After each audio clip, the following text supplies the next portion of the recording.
11వ అధ్యాయం 34వ సర్గ. సుగ్రీవుడిని చూసి నిష్ఠూరాలాడిన లక్ష్మణుడు. తార చెప్పిన మాటలతో లక్ష్మణుడు సంతృప్తి చెందలేదని, సమాధాన పడలేదని అర్థం చేసుకున్న సుగ్రీవుడు లక్ష్మణుడి కోపాన్ని, రోషాన్ని, అగ్నిజ్వాలలాగా వెలుగుతున్న మనిషిని, ఆయన సంతాపాన్ని కూడా గమనించాడు. తానేం చేయాలా అని బాధపడసాగాడు. సుగ్రీవుడు తానున్న బంగారు పీఠం నుండి కిందకు దుమికాడు. ఆయనతోనే ఉన్న రుమ, ఇతర స్త్రీలు కూడా తటాలను కిందికి దుమికారు. అప్పుడు సుగ్రీవుడు తన 2 చేతులు జోడించి వణుకుతూ కల్పవృక్షంలాగా ప్రకాశించసాగాడు. నక్షత్రాలతో కూడిన చంద్రుడిలాగా స్త్రీల మధ్యన భార్య రుమ పక్కన ఉన్న వానరరాజు సుగ్రీవుడిని చూసి, లక్ష్మణుడు క్రూరమైన కోపంతో ఇలా అన్నాడు: గొప్ప వంశంలో పుట్టి భూపాలన చేసే రాజు కాదు. సత్యవాది, కృతజ్ఞుడు, ఇంద్రియ జయం కలవాడు, మికిలి దయగలవాడు మాత్రమే రాజు. వాడే లోకపూజ్యుడు. వీటిలో ఒక్కటైనా నీలో లేదు. కాబట్టి నువ్వు రాజుగా ఉండడానికి తగిన వాడివి కాదు. తనకు మేలు చేసిన వాడికి తిరిగి మేలు చేస్తానని ప్రమాణం చేసి మాట తప్పి ధర్మాన్ని ఉపేక్షించిన వాడికంటే మూర్ఖుడు, నీచుడు ఎవరో చెప్పు. నువ్వు ఇలానే చేశావు కదా. గుర్రం విషయంలో అసత్యం చెప్తే 100 గుర్రాలను చంపిన పాపం తగులుతుంది. మనుషుడి విషయంలో అసత్యం వాడితే తనను, తన వారిని సమూలంగా చంపినవాడవుతాడు. ముందుగా తనకు మేలు చేసిన హితులను మరల మేలు చేయడానికి ఆలోచించిన నీచుడిని, కృతజ్ఞుడిని, భూత సమూహంతో చంపదగిన వాడిని ఎలా చంపినా దోషం లేదు. రాముడి విషయంలో నేను అపరాధిని, రాముడు నన్ను దండించవచ్చు, నన్ను దండించడానికి నువ్వేవాడివి అంటావేమో. అలాంటి వాడిని ఎవడైనా చంపవచ్చు. వానరరాజా, పూర్వం కృతజ్ఞుడిని చూసి బ్రహ్మ ఇలా చెప్పాడు: ఆ ధర్మ పద్ధతిని ఇప్పటికైనా నువ్వు తెలుసుకో. బ్రహ్మహత్య చేసిన, కళ్ళు తాగినా, దొంగిలించిన, వ్రతభ్రష్టుడైన ప్రాయశ్చిత్తం ఉంది. మేలు మరిచిన వాడికి ప్రాయశ్చిత్తం లేదు. ముందు రామచంద్రుడితో నీ పని చేయించుకుని ప్రత్యుపకారం చేయని కారణాన నువ్వు కృతజ్ఞుడివి. నువ్వు మానహీనుడివి, నువ్వు వంచకుడివి, నువ్వు నీచుడివి, నువ్వు అసత్యవాదివి. ధర్మ సందేహం కలిగినప్పుడు కదా మరొకరు మధ్యవర్తిలాగా చెప్పాలి. నేను అడుగుతాను, నువ్వే చెప్పు. రామచంద్రమూర్తి వల్ల నీ ప్రయోజనం నెరవేర్చుకుని ప్రత్యుపకారం చేయాలని నీ మనసులో ఉంటే సీతాదేవిని వెతకడానికి శీఘ్రంగా నువ్వెందుకు ప్రయత్నం చేయలేదు? స్త్రీ సంభోగ ఆసక్తుడిని, అసత్యవాదిని, నిన్ను కప్ప కంఠధ్వని గల పాము అని రాముడు తెలుసుకోలేకపోయాడు. కప్పలు తన దగ్గరికి రావడానికి కప్పలాగా కూసి అవి రాగానే వాటిని మింగే పాములాగా నువ్వు వంచక బుద్ధితో మంచి మాటలు చెప్తున్నావు. బలహీనుడివై దీనవాక్యాలతో నువ్వు వేడుకుంటే నిన్ను చూసి జాలిపడి అయ్యో పాపం అని, పాపాత్ముడా, నీకు రాజ్యాన్ని లభింపజేశాడు శ్రీరాముడు. అలాంటి మహాత్ముడికి మేలు చేయడానికి అంగీకరించిన నిన్ను వాలిపోయిన చోటికే ఆయన పంపుతాడు. పాపాత్ముడా, వాలిపోయిన దారి ఇంకా మూతపడలేదు, తెరిచే ఉంది. ఆ తావులో పోవడానికి నువ్వు ఆలోచించవద్దు. నువ్వు చేసిన శపథం గుర్తు చేసుకో. సత్యం పలుకు. రామచంద్రమూర్తి విల్లు నుండి బయటకు వచ్చే వజ్రాయుధాలతో సమానమైన బాణాలు నువ్వు చూడలేదు. ఆ కారణాన బుద్ధి లేనివాడా, రామకార్యాన్ని ఆలోచించడం లేదు. ఇది నిజం. 35వ సర్గ. ఈ విధంగా కొరివితో కాల్చినట్లు చాలా కోపంగా మాట్లాడుతున్న లక్ష్మణుని చూసి తార సమాధాన పరిచేందుకు ఎలా అన్నది: లక్ష్మణ, నువ్విలా మాట్లాడకూడదు. నిర్దోషి కాబట్టి ఇలాంటి మాటలు సుగ్రీవుడు వినడానికి తగడు. అందున నీ నోటి నుండి వెడలగా వినడానికి బొత్తిగా అర్హుడు కాదు. ఎందుకంటే సుగ్రీవుడు నువ్వన్నట్టు కృతజ్ఞుడు కాదు, క్రూరుడు కూడా కాదు, వంచకుడు కాదు, నీచుడు కానే కాదు. నువ్వు ఆరోపించిన దోషాలు ఒక్కటి కూడా అతడిలో లేవు. దృఢమైన బలం కలవాడా, సుగ్రీవుడు కృతజ్ఞుడు కాదు, మేలు మర్చిన వాడే కదా కృతజ్ఞుడు. సుగ్రీవుడు ఇతరులకు సాధ్యపడిన గొప్ప యుద్ధంలో రామచంద్రమూర్తి అనుగ్రహంతో స్థిరమైన వానర రాజ్యాన్ని, ఇంపైన సుఖాన్ని, రుమను, నన్ను పొందాడు. ఈ విషయాన్ని జ్ఞప్తికి మళ్ళీ తెచ్చుకుని మీరు చేసిన సహాయాన్ని మెచ్చుకున్నాడే గాని మర్చిపోలేదు. ఇలాంటి వాడు కృతజ్ఞుడు ఎలా అవుతాడు? అలా అయితే ఎందుకు రామకార్యానికి ప్రయత్నం చేయలేదని అంటావా? ఉన్న వాస్తవాన్ని చెప్తా విను. చాలా దుఃఖపడిన వాడైనందున వెంటనే కలిగిన సుఖాలను అనుభవించడంలో గడువు దాటిన విషయం విశ్వామిత్రుడిలాగా తెలుసుకోలేకపోయాడు. ఇది మాత్రమే అతడిలో లోపం, కానీ ఇంకే లోపము లేదు. అంతగా మైమార్పు కలిగించే కామానుభవం ఉంటుందా అని అంటావేమో.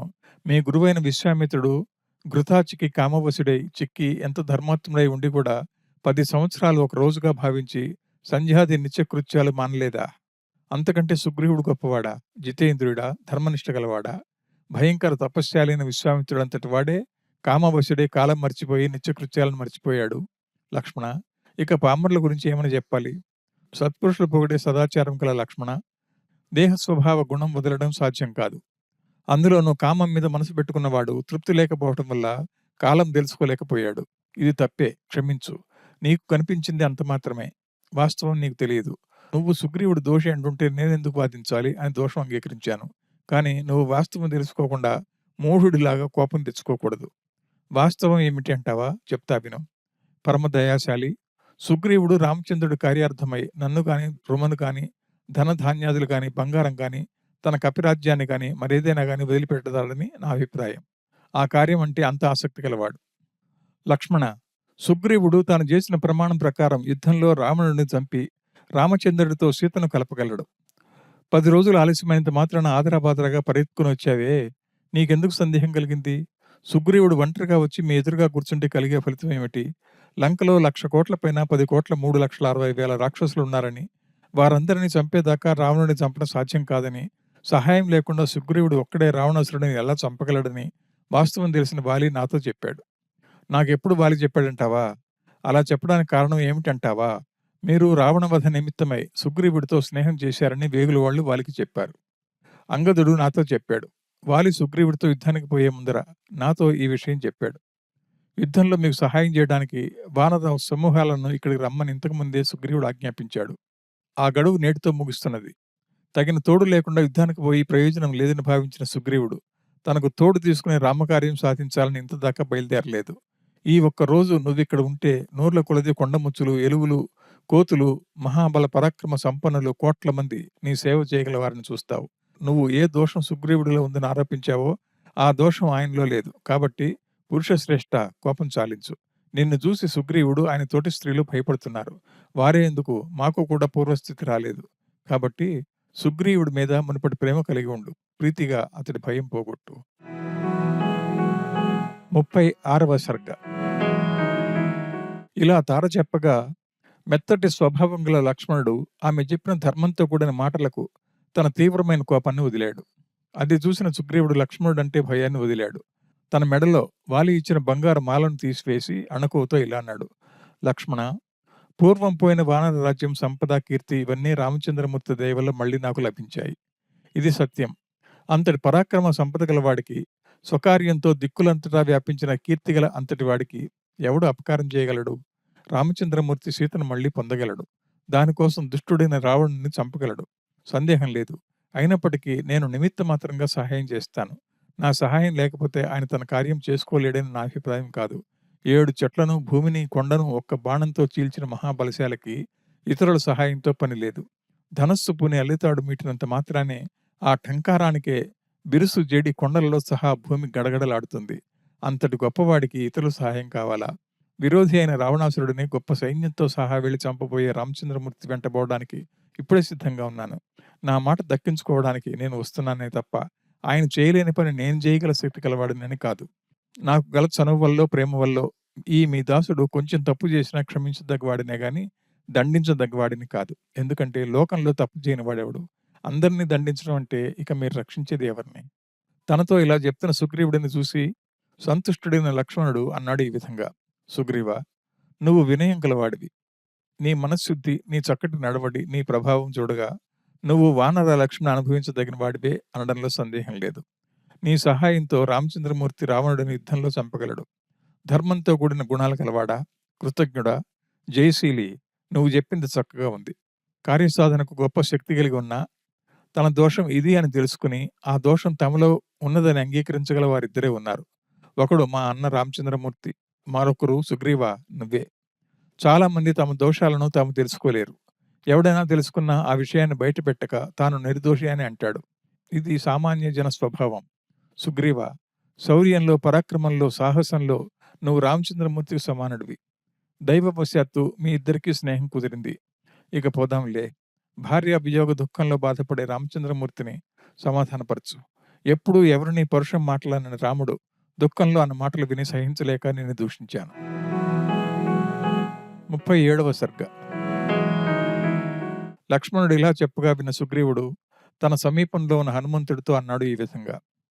హిమవత్ పర్వతంలో, మహేంద్ర, వింధ్య, కైలాస, మందిర పర్వతాలలో, బాల సూర్యకాంతి గల సముద్ర తీర పర్వతాలలో, పడమటి కొండల్లో, సంధ్యాకాల మేఘం లాంటి ఉదయ పర్వతంలో తిరిగే కోతులను, పద్మతాల వనంలో ఉన్న వానరులను, నల్లటి మేఘాలతో సమానమై ఏనుగు బలం గలవారైన అంజనా పర్వత వానరులను, మనుషులు విశేషంగా ఉండే గుహల్లో ఉన్నవారిని, మునీశ్వరుల ఆశ్రమాల్లో ఉన్నవారిని, ఇంకా భూమి మీద ఎక్కడెక్కడో ఉన్నవారందరినీ, భయంకర వానరులందరినీ పిలిపించు. సామంతో వచ్చేవారిని సామంగా, దానంతో వచ్చేవారిని దానంతో పిలిపించు. ఆలస్యం చేయవద్దు మంత్రి. ఆంజనేయ, ఇంతకు ముందే వానరులను పిలుచుకుని రావడానికి దూతలను పంపాను. పోయిన వారు ఆలస్యం చేయకుండా రావడానికి వారి కొరకు వేగంగా పోయే మరికొందరిని, విస్తారమైన వానర సమూహాన్ని పంపించు. సుఖాసక్తులై ఇండ్లను, భార్యలను, పిల్లలను విడిచి రాలేని వారిని, రేపో మాపో పోదాంలే అని సోమరితనంతో జాగు చేస్తున్న వారిని, నా ఆజ్ఞ ప్రకారం ముందుగా రావడానికి అలా పిలిచేవారిని పంపించు. ఎవరైనా వానరుడు రాజాజ్ఞ మీరి 10 దినాలలో రాడో వాడి తలను నరికిస్తాను. ఆంజనేయ, ఇది అందరికీ తెలియజేయి. ఆంజనేయ, వందలు, వేలు, కోట్లుగా వానరులను దిక్కు దిక్కులుగా పంపించు. మేఘాలతోనూ పర్వతాలతోనూ సమానులైన వారు ఆకాశమంతా కప్పుకుని ఇప్పుడే పోవాలి. ఎక్కడెక్కడ కోతులున్నాయో తెలిసిన వారిని అక్కడికి పంపించు అని సుగ్రీవుడు చెప్పగా, హనుమంతుడు కోతులను అన్ని దిక్కులకు అప్పుడే పంపాడు. వారు కూడా పక్షులు, నక్షత్రాలు పోయే మార్గంలో అతి త్వరగా పోయి నదీ తీరాల్లో, గుహలలో, అడవుల్లో ఉన్న వారందరికీ రాముడి కార్యాన్ని తెలియజేశారు. ప్రళయకాలంలోనూ మృత్యుదేవతతో సమానమై భయంకరమైన సుగ్రీవాజ్ఞ ప్రకారం వానరముఖ్యులు దిక్కులు కనపడనట్లు యుద్ధకాంక్షతో వచ్చారు. అంజనా పర్వతం నుండి కాటుక లాంటి నల్లటి దేహం గల వానరులు 3 కోట్ల మంది, పడమటి కొండ నుండి బంగారు వన్నె దేహం గల 10 కోట్ల వానరులు, కైలాసం నుండి సింహం మెడమీది వెంట్రుకల లాంటి కాంతి గల 1000 కోట్ల మంది వానరులు, హిమవత్ పర్వతం దగ్గర పండ్లు, వేళ్లు తినే కోతులు 1000 కోట్ల మంది, వింధ్య పర్వతం నుండి నిప్పు లాంటి ఆకారం గల 1,000,000 మంది కోపులు, పాలసముద్రం తీరం నుండి టెంకాయలు తినే వానరులు లెక్కలేనంత మంది వచ్చారు. వీరంతా రాముడి కార్యం సాధించడానికి వచ్చారు. వీరంతా సుగ్రీవుడు పెట్టిన గడువుకు సరిగ్గా వచ్చారు. వానరులను పిలవడానికి పోయి వచ్చిన వారు తెచ్చిన పళ్ళు, పూలు, కానుకలను సుగ్రీవుడు ముందుంచి, వానర రాజా, మీ ఆజ్ఞ కోతులందరికీ తెలియజేయగా వారంతా కిష్కిందకు వచ్చారు అని చెప్పారు.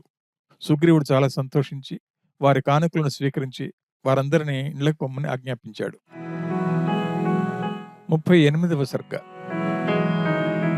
ఇలా వానర సేనను పిలుచుకుని వచ్చిన వారిని పోవడానికి ఆజ్ఞ ఇచ్చిన సుగ్రీవుడు తాను రామచంద్రుడి కార్యం నెరవేర్చానని సంతోషించాడు. అప్పుడు లక్ష్మణుడు సుగ్రీవుడితో, రామచంద్రమూర్తిని చూడడానికి పోదామా అని అడిగాడు. ఆయన ఆజ్ఞ ప్రకారం అలాగే చేద్దామని అన్నాడు సుగ్రీవుడు. తారను, ఇతర స్త్రీలను పొమ్మని చెప్పి వానర శ్రేష్ఠులను తమ వెంట రమ్మని అన్నాడు సుగ్రీవుడు. తన కొరకు పల్లకి సిద్ధం చేయమని పల్లకి మోసేవారికి చెప్పాడు. ఏమాత్రం ఆలస్యం కావద్దని కూడా అన్నాడు. లక్ష్మణ, నువ్వు ఎక్కువ పల్లకి అనగానే ఆయన ముందు ఎక్కాడు. ఆయన ఎక్కిన తర్వాత సుగ్రీవుడు తానెక్కాడు. 2 వైపులా వింజామరలు వీస్తుంటే, పైన తెల్ల గొడుగు ఉండగా సంతోషంతో నగారాలు, శంఖాలు ధ్వనిస్తుంటే, కోతులు సింహనాదాలు చేస్తుంటే, వానర రాజ్యలక్ష్మికి తగిన వైభవంతో రామచంద్రమూర్తి ఉన్న చోటుకు పోయారు. దూరంలోనే పల్లకి దిగి లక్ష్మణుడితో కలిసి భక్తితో రామచంద్రుడి సమీపంలోకి పోయి హస్తపద్మాలు మోడ్చి నమస్కారం చేసి నిలబడ్డారు. మిగిలిన వానరులు రామచంద్రుడి ఎదుట చేతులు జోడించి భక్తితో నిలిచారు. తామర కొలనులాగా ఉన్న వానర సేనను చూసి రామచంద్రమూర్తి సుగ్రీవుడిని దయగా, ప్రేమగా పలకరించాడు. తన పాదాల మీద వాళ్ళని సుగ్రీవుడిని లేపి సంతోషంతో కౌగిలించుకుని కూర్చోమని చెప్పి, అతడు కూర్చున్న తర్వాత ప్రేమతో ఇలా అన్నాడు. సుగ్రీవ, ధర్మం, అర్థం, కామం అనే వాటిని వేర్వేరుగా భాగించుకుని ఏ ఏ వేళల దేనిని అనుష్ఠించాలనో తెలుసుకుని, ఒకటి చేసేటప్పుడు ఇంకొకటి చేయకుండా, దేన్ని ఉపేక్షించకుండా వాటిని సేవించేవాడే రాజు అని కీర్తి వహిస్తాడు. ధర్మాన్ని వదిలి అర్థాన్ని మరిచి ఎప్పుడూ కామం మీదే ఆసక్తి కలవాడు చెట్టు కొనకొమ్మ మీద నిద్రపోయి నేల మీద పడి మేల్కొన్న వాడితో సమానం. శత్రువులను చంపుతూ స్నేహితులను సంపాదించుకుంటూ హెచ్చరికగా ధర్మార్థ కామ ఫలాలను అనుభవించే రాజు ధర్మ మార్గంలో నడిచిన వాడవుతాడు. సుగ్రీవ, ఇది మనం పని కోసం ప్రయత్నం చేయాల్సిన సమయం. మంత్రులు, దండనాయకులు ఇతరులతో ఇప్పుడే సభ ఏర్పాటు చేయి. ఎలా కార్యం ముందుకు తీసుకుపోవాలో ఆలోచిద్దాం. రామచంద్రమూర్తి చెప్పిన మాటలకు జవాబుగా సుగ్రీవుడు ఇలా అన్నాడు. మహాత్మా, నాకు పోయిన మహేశ్వర్యం, వానర రాజ్యలక్ష్మి, గొప్ప కీర్తి ఇవన్నీ నీ వల్ల, నీ తమ్ముడి వల్ల, మీ ఇద్దరి అనుగ్రహం వల్ల నాకు లభించాయి. ఇలాంటి నీకు ప్రత్యుపకారం చేయదలిచిన వాడు ఎల్లప్పుడూ నిందించదగిన వాడే. రామచంద్ర, భూమండలంలో గల కోతులను, కొండముచ్చులను, ఎలుగులను, బలవంతులను పిలిపించాను. వీరంతా దేవతల, గంధర్వుల కుమారులు. సాధారణమైన కోతులు కావు. భయంకర ఆకారాలు కలవారు. కోరిన రూపం ధరించగలవారు. అడవి మార్గాలు తెలిసినవారు. తమ తమ సేనలతో వందలు, 100,000, లక్షల, 100 లక్షలు ఆయుధాలు, శంకువులు, అర్బుదాలు, ఖర్వాలు, మధ్యములు, అంతములు, సాగరములు పరార్థాలుగా వస్తున్నారు. ఇంద్రుడితో సమానమైన పరాక్రమం గలవారు. మేరు, మందర పర్వతాలతో సమానమైన వారు వింధ్యాద్రిలో ఉండేవారు వస్తున్నారు. దుష్టుడైన రావణుడిని చంపి వీరు నీ భార్యను తెచ్చి నీకు సమర్పిస్తారు. సుగ్రీవుడు ఇలా చెప్పగా ఆయన చేసిన యుద్ధ ప్రయత్నం అంతా తెలుసుకుని సుగ్రీవుడిని కౌగిలించుకుని రామచంద్రమూర్తి సుగ్రీవుడితో ఇలా అన్నాడు. 39వ సర్గ. సజ్జనరత్నమా, సూర్యుడు ఆకాశంలో చీకటిని నాశనం చేయడం, ఇంద్రుడు ప్రజలను సంతోషపెట్టడానికి వానలు కురిపించడం, చంద్రుడు భూమిని చల్లగా చేయటం, నీలాంటి సత్పురుషులు స్నేహితులకు చేసిన మేలుకు ప్రతిమేలు చేయటం విచిత్రమా? ఇవి వారికి సహజమైన కృత్యాలు. సూర్యనందన, నీలాంటి మిత్రరత్నం మిత్రులకు మేలు చేయడంలో ఆశ్చర్యం ఏముంది? నువ్వు సహాయం చేస్తున్నావంటే ఇక నేను యుద్ధంలో గెలిచినట్లే. విస్తార కీర్తిశాలి, నువ్వు నాకు ఎప్పుడూ ప్రియమైన విషయాలే చెప్తావని నా మనసుకు బాగా తెలుసు. సఖుడా, నువ్వు నాకు ఇష్టుడివి, మంచి మనసున్న స్నేహితుడివి. ఈ సమయంలో నాకు సహాయపడు. పూర్వం అనుహ్లాదుడు వంచన చేసి శచీదేవిని అపహరించినట్లు రావణుడు తాను నాశనమైపోవడానికి నా ప్రియురాలిని మోసంతో అపహరించాడు. ఇంద్రుడు ఆ దైత్యుడిని చంపినట్లు నేను వాడి అయిన బాణం పరంపరతో ఈ రాక్షసుడిని చంపుతాను. ఇలా శ్రీరామ సుగ్రీవులు మాట్లాడుకుంటున్న సమయంలో ఆకాశంలో విస్తారంగా దుమ్మురేగింది. సూర్యుడి కాంతి తగ్గిపోయింది. ధూళి కమ్మటం వల్ల దిక్కుల అందం చెడింది. కొండలతో, అడవులతో, నదులతో భూమి గడగడలాడింది. చివరి నిమిషంలోనే పర్వతాల లాంటిది, పదునైన కోరల గలది, అణపరాని బలం కలది, లెక్కకు మించినది అయిన వానరసేన భూమంతా నిండింది. అక్కడ కొండల్లో, సముద్ర తీరాల్లో, నదీ తీరాలలో నివసించేవారు, కోరిన రూపాలు ధరించగలిగిన వారు, కఠిన దేహాలు కలవారు, ఉరుముల్లాంటి కంఠధ్వని గలవారు, అడవుల్లో తిరిగేవారైన కపులు నిండారు. బాలసూర్యుడు లాంటి ఎర్రటి దేహం కలవారు, చంద్రుడిలాగా తెల్లటి కాంతి కలవారు, ఆకరుల్లాగా పచ్చటి శరీరం కలవారైన కోతులు 10,000 కోట్లు కొలుస్తుంటే శతబలి వచ్చాడు. భయంకరమైన కోపం గలవాడు, శత్రువులను సంహరించువాడు, తారకు తండ్రి అయిన సుశేషణుడు 10,000 కోట్ల సేన కొలుస్తుంటే వచ్చాడు. రుమ తండ్రి అయిన తారుడు 1,000,000 సహస్రాల కోతులతో వచ్చాడు. బాలసూర్యుడి లాంటి ముఖం, బుద్ధిబలం గల హనుమంతుడి తండ్రి అయిన కేసరి 1000 అనీకములు కొలుస్తుంటే వచ్చాడు. భయంకర శత్రువులను శిక్షించే గవాక్షుడు 1,000,000 కప్పులతో వచ్చాడు. 2 కోట్ల ఎలుగులతో శత్రుభంజనుడైన ధూమ్రుడు వచ్చాడు. పనసుడు 3 కోట్ల కప్పులతో వచ్చాడు. నల్ల కాటుక పోగులాంటి దేహం గల నీలుడు 10 కోట్ల కోతులతో, గవయుడు 5 కోట్ల వానరులతో వచ్చారు. 1000 కోట్ల కోతులతో దరిముఖుడు, 3 కోట్లతో గజుడు, 1000 కోట్ల కోతులతో అశ్విని దేవతలు కుమారులు ద్వివిధుడు, మైందుడు, 10 కోట్ల కోతులతో జాంబవంతుడు వచ్చారు. ఆశ్చర్యకరమైన బలం గల 100 కోట్ల కపులు సేవిస్తుంటే రుమన్వంతుడు సుగ్రీవుడు ఆజ్ఞానుసారం రామచంద్రుడి దగ్గరకు వచ్చాడు. 100,000 కోట్ల కోతులతో గంధమాదనుడు వచ్చాడు. నక్షత్ర కాంతి గల తారుడు 5 కోట్ల కోతులతో వచ్చాడు. తండ్రి పరాక్రమంతో సమానమైన పరాక్రమం గల తార కొడుకు అంగదుడు 1000 పద్మాలు, 100 శంకువుల సంఖ్యగా కూతలతో వచ్చాడు. ఇంద్రజాను సూర్యుడు 11 కోట్ల వానరులు కొలుస్తుంటే చాలా వేగంగా రామచంద్రుడి దగ్గరకు వచ్చాడు. సింహం లాంటి బలం గలవాడు, నమ్మదగిన వారు, భుజం కలవారైన 10,000 లక్షల కోతులు కొలవగా రంభుడు వచ్చాడు. ఉదయకాల సూర్య తేజస్సు గల దేవతల వంశాన పుట్టిన 2 కోట్ల కోతులు సేవిస్తుంటే దుర్ముఖుడు వారితో వచ్చాడు. కైలాస పర్వత శిఖరంలాగా ఎత్తైన రూపం గల బలవంతుడైన 1000 కోట్ల కోతులు సేవిస్తుంటే హనుమంతుడు వచ్చాడు. నలుడు, వీరులైన ఇతర వానర సమూహాలు వచ్చాయి. వీరు కాకుండా కొండల సమూహాల్లో, నదుల ఒడ్డులలో, అడవుల్లో ఉండేవారు వచ్చారు. వారి సంఖ్య ఇంత అని చెప్పడానికి అలవి కాదు. ఇలా వచ్చిన వాళ్ళలో కొందరు నమస్కారం చేసిపోయారు, కొందరు చేతులు జోడించుకుని పక్కన నిలబడ్డారు, కొందరు దిక్కులు పిక్కటిలేట్లు సింహనాదాలు చేశారు, కొందరు దుమ్మికారు. ఇలా ఇంతమందిని చుట్టుకొనగా సుగ్రీవుడు మేఘాలు చుట్టుకున్న సూర్యుడిలా కనిపించాడు. భుజబల పరాక్రమవంతులైన వానరులు కిలారింపులతో వచ్చి వారు వచ్చిన సంగతి సుగ్రీవుడికి తెలియజేసి నమస్కారం చేసి వెళ్ళిపోయారు. కొందరు రాజు దగ్గర ఉండాల్సిన పద్ధతిలో వస్త్రాలు ముడిచి కట్టుకుని, ఉత్తరీయాన్ని నడుముకు చుట్టుకుని, చేతులు జోడించి విశేష వినయంతో సుగ్రీవుడి దగ్గర వచ్చి నిలబడ్డారు. వచ్చిన వారందరినీ సుగ్రీవుడు వాళ్ళ గురించి రామచంద్రుడికి తెలియజెప్పి వారి క్షేమ సమాచారాలను విచారించాడు. వారిని వాళ్ళ సేనలతో అడవుల్లో, కొండల్లో ఉండమని ఆదేశించాడు.